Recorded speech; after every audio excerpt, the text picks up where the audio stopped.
Today marks the 100th anniversary of one of the darkest days for law enforcement in Southern Oregon.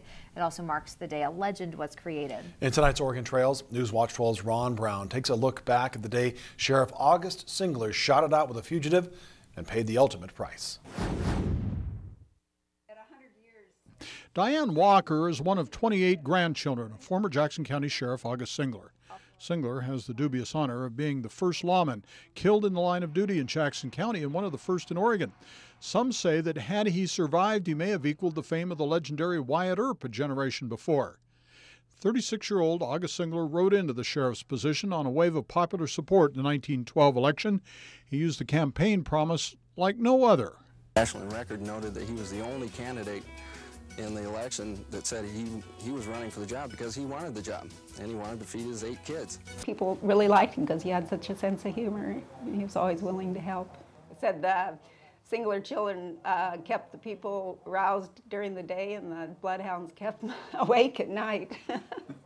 In the paper it says that. Singler already had a reputation as a tough, smart lawman. Local newspapers referred to him as Super Sleuth and Sherlock Holmes.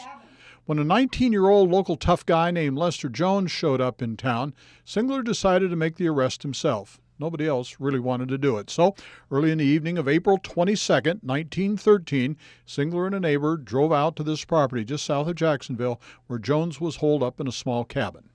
And there were 3 steps leading up to the front door. And as he walked up those steps and opened the door, he was reaching up with his left arm, left hand. As he opened the door, Jones fired the first time and hit the sheriff under the left arm. The bullet passed through his body, puncturing both lungs.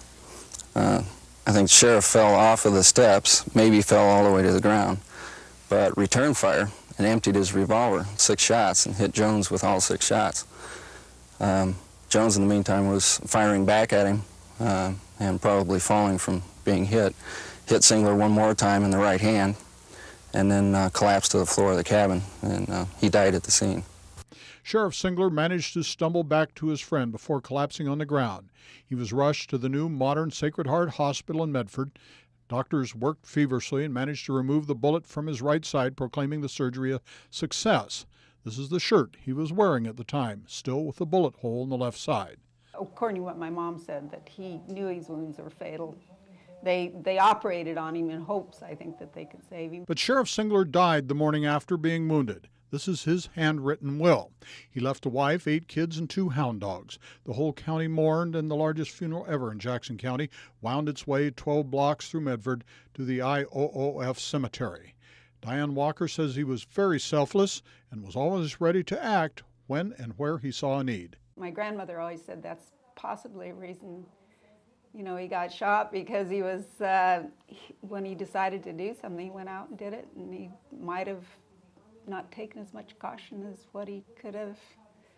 She says his death devastated his family. They were living in this small house behind the old jail at the time. Singler's brother took over as sheriff, but the county offered very little support, and many in Jacksonville were not supportive of his widow either.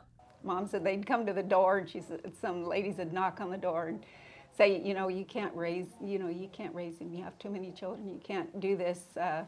And Mom said Grandma would start crying, and all the kids would be gathered around her skirts, and they'd all be crying, hiding under her skirts. And so it was pretty sad. It was devastating. But she did raise those kids, and today the sheriff and his widow leave a legacy that they'd be proud of.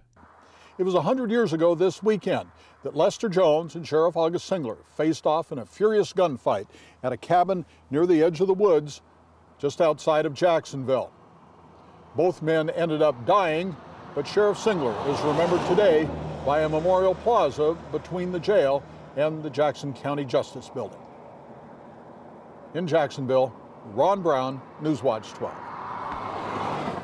Sheriff Singler only served as sheriff for 4 months before he was shot and killed in April of 1913.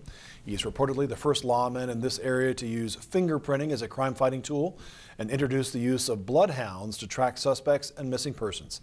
Singler is the great-great-grandfather of former South Medford basketball standouts Kyle and E.J. Singler.